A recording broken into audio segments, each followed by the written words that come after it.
When you first start watching My Hero Academia, your introduction to its big bad can feel sort of underwhelming. He's abrasive, nerdy, and lashes out when things don't go his way, carrying almost no presence at all. Which is why if you stick around and get to the Paranormal Liberation War arc in Season 6, the monster Tomura Shigaraki becomes is that much more fascinating to watch. To understand this symbol of terror that strikes the fear of death into his opponents, however, you need to see exactly where he came from. So let's cover his growth bit by bit.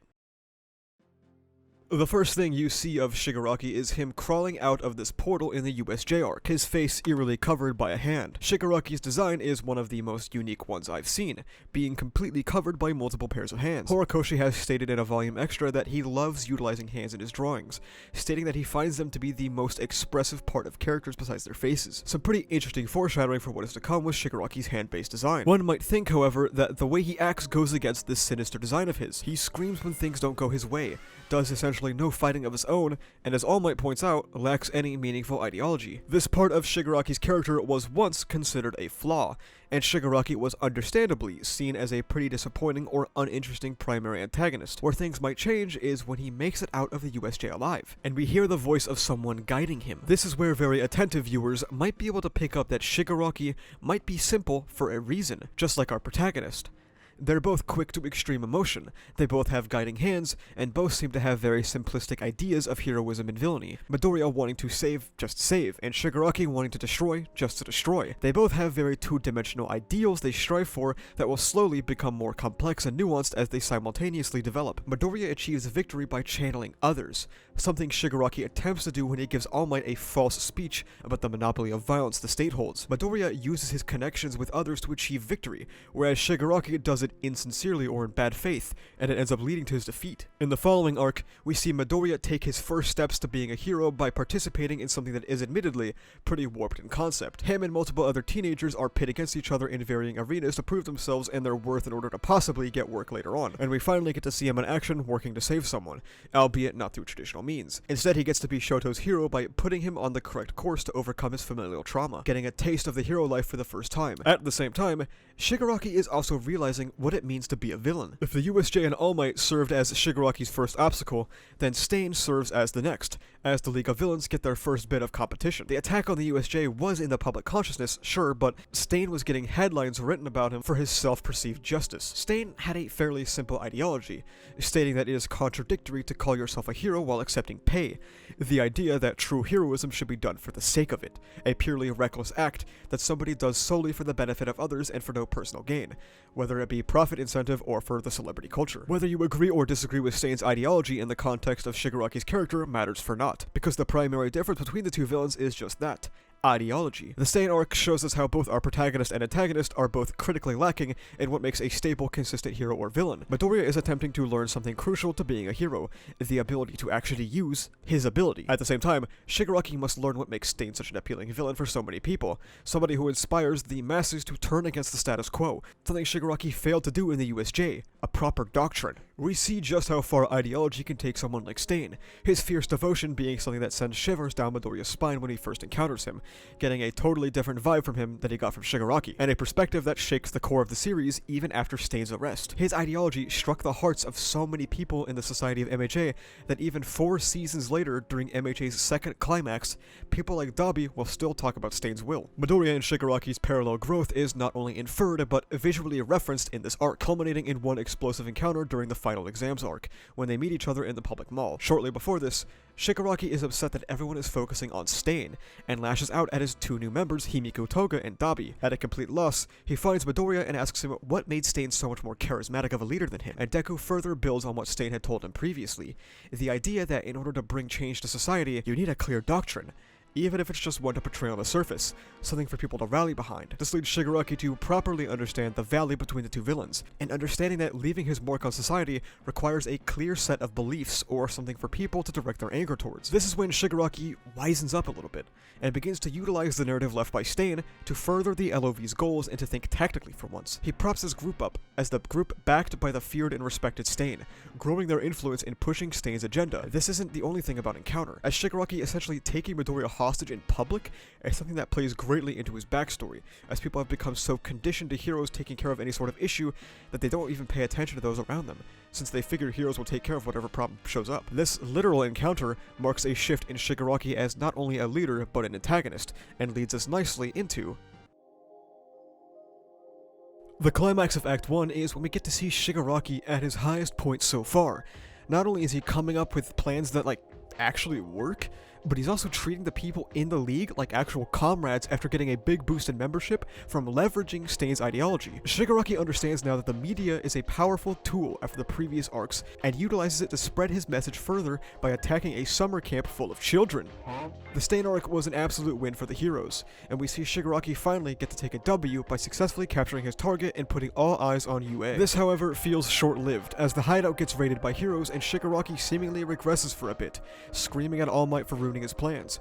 Shigaraki goes back to being that screaming man-child everyone recognizes from USJ. When his back is against the wall, he still crumbles under the weight of the forces he's fighting against. This is what leads All For One to take the main stage, the guiding hand of Shigaraki, who has been attempting to build him into a stronger symbol, as All Might and All For One duke it out. We see extensions of everything that inspires a protagonist and antagonist battling on screen. All Might is a simple hero in a world of nuance, just wanting to save for the sake of it, and falling back on being a simple comic book hero, as Midoriya slowly grows to realize, through events like his fight against Todoroki, that things might not be that simple. All For One is a simple villain in a world of nuance, just wanting to stir shit for the sake of it, and basically being a comic book villain, as Shigaraki matures to realize that the ways of All For One are lacking, and how he can fill those holes. This is a metaphor backed up by All For One's backstory with his brother, the comics they used to read together that AFO never bothered to finish. Kamino in its fallout also serves to almost legitimize Shigaraki and many others' gripes with All Might's ideology, the idea of being a symbol of peace.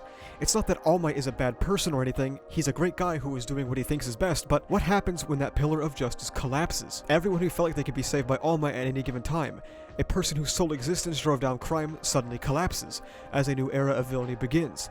Emphasis on new, because All For One's simple villainy for the sake of villainy also exits the stage. A primary theme of My Hero Academia is passing the torch, or entrusting everything to the next generation. As the old generation falls, these children are forced to accept the burden the adults failed to hold. Shoto Todoroki carries the burdens of his father.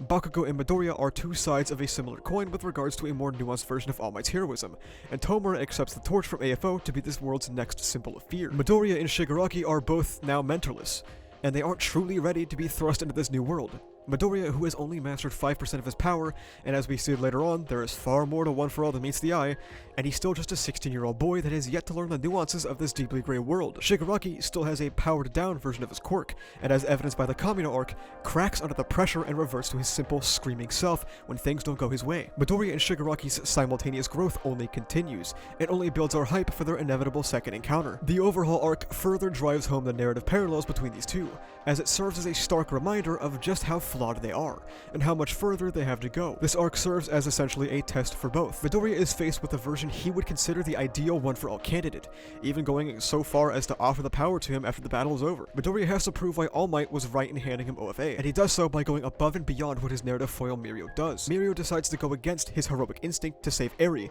because it wasn't part of the plan, whereas Midoriya couldn't ignore the crying child in front of him that was holding on as tight as she could. Would Midoriya actually trying to fight Overhaul at this point end in tragedy? It's probable. But what would be more consistent than the kid who almost killed himself trying to save his middle school bully, now putting it all on the line again when he actually has power? It's that reckless sense of heroism that leads Midoriya to be the one rewarded in this arc, as he and Eri are the only ones that make it out uninjured.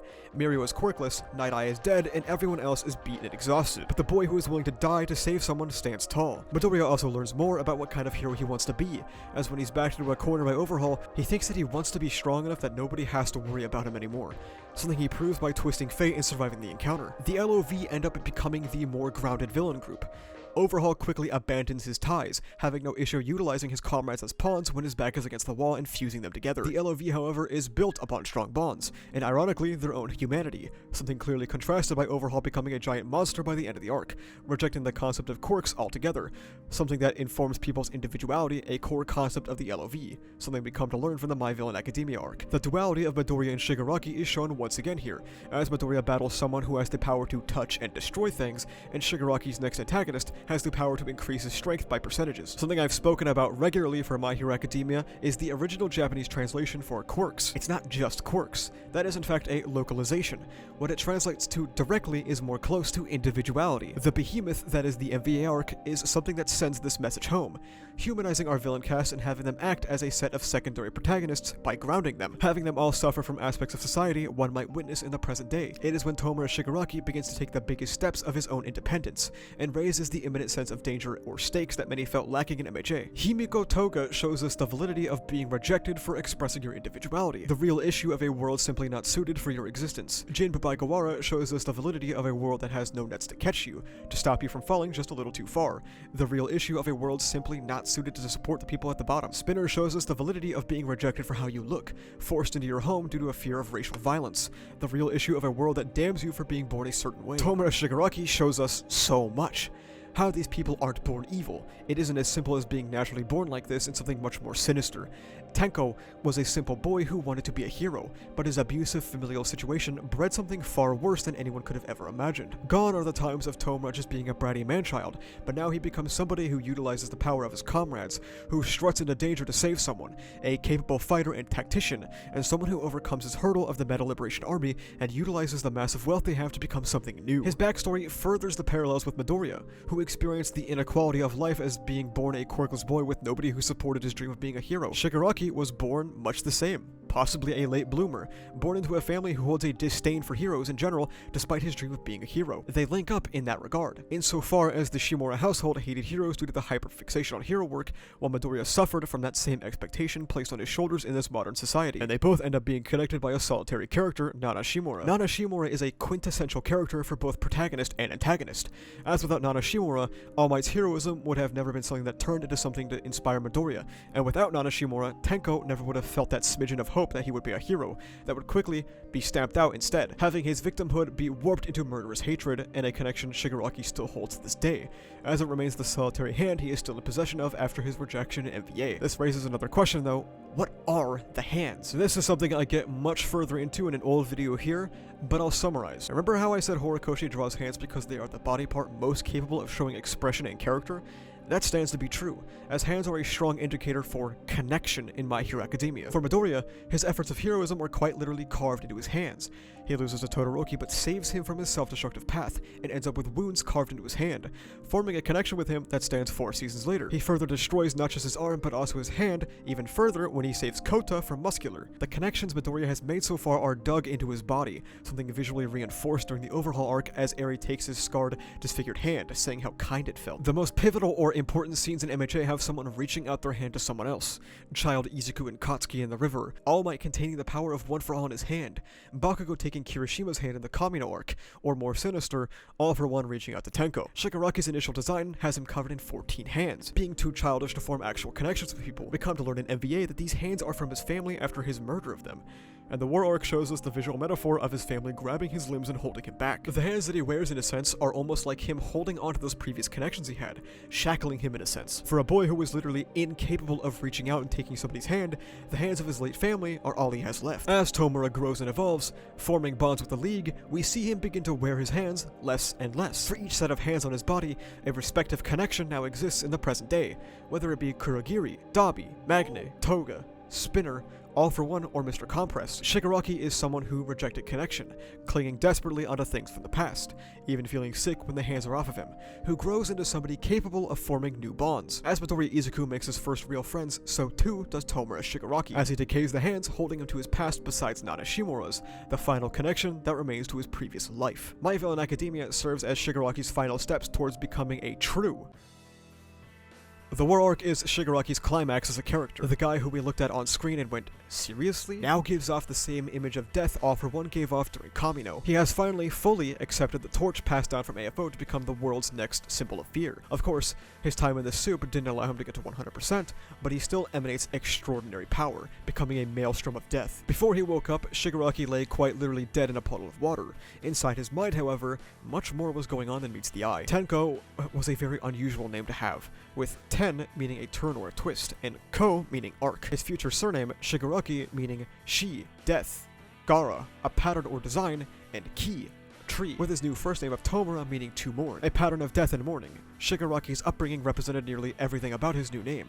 A character frequently misrepresented as evil for the sake of evil, when in reality, he was a boy molded by the experiences he lived. We have seen time and time again in My Hero Academia just how important childhood experiences can be in somebody's upbringing. With Bakugo, we see his inflated ego due to his innate gifts and privilege eventually blowing up in his face to form into an inferiority complex. With Midoriya, we see how his childhood of bullying and idolization of somebody like All Might contributed to his overt self-sacrificial tendencies that are on full display in some portions of the series. Finally, for Shigaraki, we see just how deep the hatred for heroes runs deep in his family.